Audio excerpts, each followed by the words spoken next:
네, 오늘도 새벽 예배 나오신 우리 성도님들을 사랑하고 축복합니다. 옆에 계신 분들과 평화 인사 나누시겠습니다. 평화를 빕니다. 네, 평화를 빕니다. 네, 네, 반가우시죠? 오래간만에 나오신 분들도 계시네요. 오늘 저는 세상에서 가장 안전한 곳이라는 제목으로 시편 63편을 함께 나누려고 합니다. 사건, 사고가 너무나 많고 또 사회가 온통 뒤숭숭해서 우리의 안전이 위협받는다는 생각이 드는 요즘입니다. 오늘 말씀을 통해서 세상에서 가장 안전한 곳이 어딘지 확실하게 알게 되셨으면 좋겠습니다. 오늘 본문인 63편은 다윗이 어떤 상황에서 이 시를 지었을까요? 63편을 얼핏 보면 평범한 목동 다윗이 왕으로 기름 부음을 받고 너무나 감동해서 이 시를 짓지 않았을까 하는 생각이 들기도 합니다. 또 아니면 전쟁에서 정말 하나님의 도우심으로 가까스로 그 전쟁에 승리해서 정말 환호하며 하나님을 송축하는 시라고 생각하게 되기도 합니다. 그러나 1절을 보면 상황이 그렇지 않다는 것을 금방 눈치채실 수 있을 것입니다. 1절을 제가 읽어드리겠습니다. 하나님이여 주는 나의 하나님이시라. 내가 간절히 주를 찾되 물이 없어 마르고 황폐한 땅에서 내 영혼이 주를 갈망하며 내 육체가 주를 앙모하나이다. 아멘. 다윗은 지금 간절히 하나님을 찾고 있습니다. 여러분, 간절히 하나님을 언제 찾으시죠? 너무나 감사하고 너무나 행복할 때보다는 정말 간절히 찾게 될 때는 뭔가 위급한 상황에서 또 너무나 어려운 상황에 처해졌을 때 하나님을 간절히 찾게 되는 경우가 더 많이 있습니다. 다윗도 그런 상황이었습니다. 사울에 이어서 이스라엘의 두 번째 왕이 되기까지 다윗은 이미 여러 번의 그 죽음의 고비를 넘긴 바 있습니다. 그런데 지금 또다시 누군가 다윗의 생명을 노리고 있었습니다. 자신이 충성스럽게 모셨던 왕 사울이 갑자기 돌변하여서 자신을 죽이려고 했을 때도 얼마나 다윗의 마음이 힘들었을까요?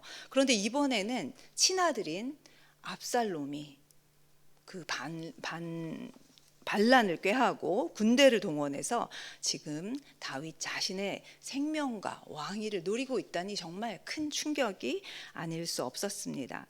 다윗의 아들 압살롬은 오랫동안 아주 치밀하게 계획을 해서 지금 군대를 동원해서 아버지를 추격하고 있는 상황이었고, 다윗은 그런 아들을 피해서 예루살렘 성을 빠져나와서 유대 광야를 떠돌면서 아들의 추격을 피하고 있었습니다.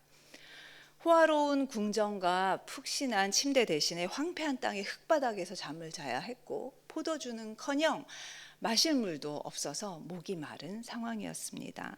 또 그것보다도 아들에게 잡히면 그 다음에 어떤 수모를 겪을지 몰라 하루하루 불안한 시간을 보내고 있었습니다. 그런데 어떻게 갑자기 이런 불안한 상황에서 위험한 그 고비에 놓여진 이 시간에 하나님을 입술로 찬양하기 시작했을까요? 어떻게 나의 평생에 주를 송축하겠다고 그렇게 고백을 하고 있을까요? 이 구절을 묵상하다가 문득 제가 영국에 살았을 때 그 교회 다녔을 때 들었던 한 간증이 떠오르게 되었습니다. 제가 다니던 한인교회 어느 날부터인가 젊은 여성분이 두 어린 아들을 데리고 교회에 출석하기 시작했습니다. 그런데 남편의 모습은 좀처럼 보이지가 않았습니다. 그러다 몇 달 만에 정말 아이들과 그 여성과 남편처럼 보이는 온 가족이 함께 교회를 나왔습니다. 그런데 그 남편분이 예배를 드리는 모습이 범상치가 않았습니다. 앞자리에서 허리를 꼿꼿이 세우고 찬양하고 기도할 때 정말 두 손을 높이 하늘로 지켜 들고 열심히 찬양을 하는 모습이 마치 이 예배, 이 성전에 아무도 없고 하나님과 그 남성분만이 있는 것처럼 그렇게 진지하게 예배를 드리는 모습이었습니다.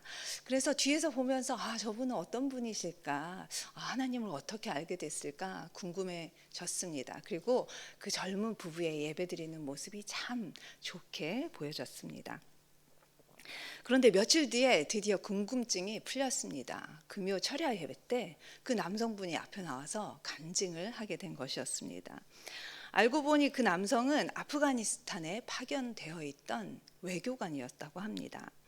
통상 외교관들은 제 친구도 보니까 한 번 선진국에 나가면 그 다음에 나갈 때는 후진국이나 좀 어려운 나라를 지원해야 한다고 했습니다.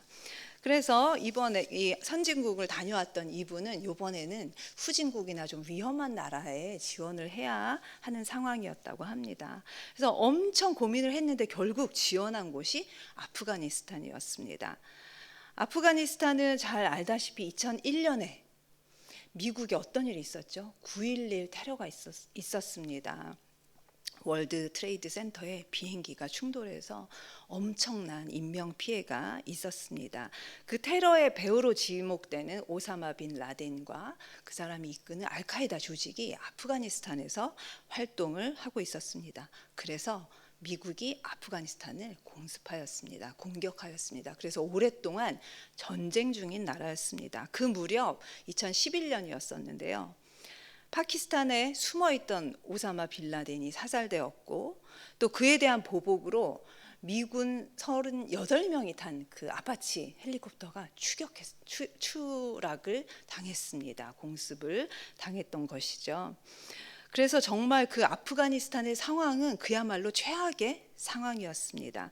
그런데 어디를 지원해야 하나 기도하던 중에 이분에게 문득 이런 생각이 떠올랐다는 것입니다. 세상에서 가장 안전한 곳은 하나님이 함께 하시는 곳이다. 이런 기도의 응답을 받고 그 외교부에서 아무도 지원하지 않는 그곳에 이분은 자원해서 가게 되었다고 했습니다. 그래서 너무 위험해서 아들들과 그 자기의 아내는 영국으로 보내고 자신만 혼자 아프가니스탄에 있었다고 합니다. 그런데 실제로 여러 나라의 외교관과 군인들과 함께 회의하는데 근처에서 폭탄이 떨어지는 일이 많이 있었다고 합니다. 하루가 멀다 하고 폭탄이 떨어졌지만 정말 하루하루 무사히 정말 지냈고 그곳에서 그 폭탄이 떨어지는 그곳에서 매 순간 하나님을 의지하는 법을 배우기 시작했다고 했습니다. 그리고 나중에 돌아보니 외교관으로서 배워야 할 모든 것을 그곳에서 배울 수 있었다고 고백을 했습니다. 다윗이 바로 이런 상황이었습니다. 눈을 뜨면 사방에 적들이 있고 현실적으로 감사할 것이 하나도 없는 상황에서 하나님이 계신 곳이야말로 세상에서 가장 안전한 곳이구나 라는 사실을 깨닫고 하나님을 입술로 찬양하기 시작한 것이었습니다. 하나님이 이렇게 다윗이 이렇게 하나님이 계신 곳이 가장 안전한 곳이라고 깨달을 수 있게 되었던 것은 하나님의 사랑을 떠올리기 시작하면서였습니다. 3절을 제가 읽어드리겠습니다. 주의 인자하심이 생명보다 나음으로 내 입술이 주를 찬양할 것이라.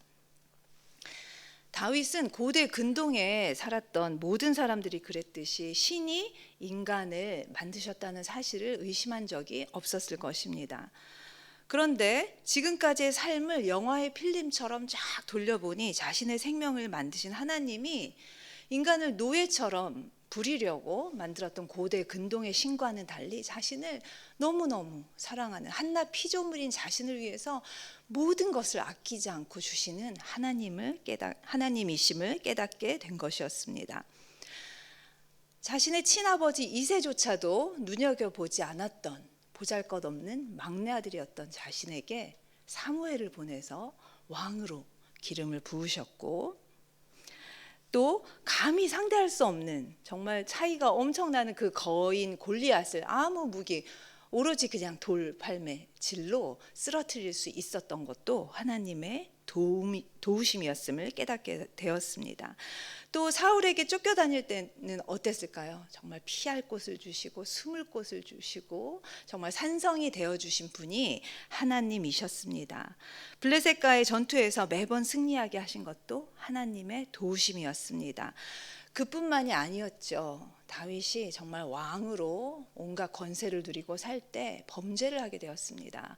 밧세바를 범하고 자신의 충성스러운 부하였던 우리아를 죽이는 범죄를 했을 때 하나님이 진노하셨습니다. 그런데 자신이 눈물을 흘리며 회개하자 하나님이 진노를 거두시고 그를 용서해 주셨습니다. 용서해 주셨을 뿐만 아니라 영원히 너의 왕위가 영원하리라는 다윗의 언약을 허락하여 주셨습니다. 이 모든 일들이 주마등처럼 떠오르자 다윗은 드디어 조금 전에 읽으셨던 7절의 고백을 할 수 있게 된 것이었습니다. 주는 나의 도움이 되셨음이라 내가 주의 날개 그늘에서 즐겁게 부르리이다. 다윗의 고백처럼 우리 인생에서도 지나온 날들을 돌이켜보면 그때는 우연인 줄 알았지만 긴 시간 지나고 나니 하나님의 도우심이셨음을 저희도 고백을 하게 됩니다. 그 사실을 깨닫고 나면 그때부터 이제 거친 현실도 불안한 미래도 하나님을 기뻐하고 찬양하는 것을 막을 수가 없습니다. 마치 하나님이 큰 날개를 펼치셔서 저희를 모든 위험으로부터 덮어주시는 것 같은 그런 안정감을 느낄 수 있게 되는 것입니다. 여기에 계신 성도님들도 지난 날들을 돌아보시면 다윗과 같이 하나님의 측량할 수 없는 사랑에 감격하고 눈물을 흘렸던 날들이 기억나실 것입니다. 우리는 말씀과 찬양 기도를 통해서 그 날들을 잊지 말아야 합니다. 그리고 그 날들을 우리의 자녀들에게도 전해 주어야 합니다. 하나님의 사랑을 깊이 경험한 사람은 더 이상 죽음을 두려워하지 않습니다. 왜냐하면 하나님의 사랑은 영원하기 때문입니다. 죽음을 뛰어넘기 때문입니다. 주의 인자가 생명보다 나음으로 내 입술이 주를 찬양할 것이라는 다윗의 고백처럼 날마다 저희도 소리 높여 여호와 하나님을 찬양하게 되기를 소망합니다. 기도하겠습니다. 하나님 아버지, 다윗의 고백과 같이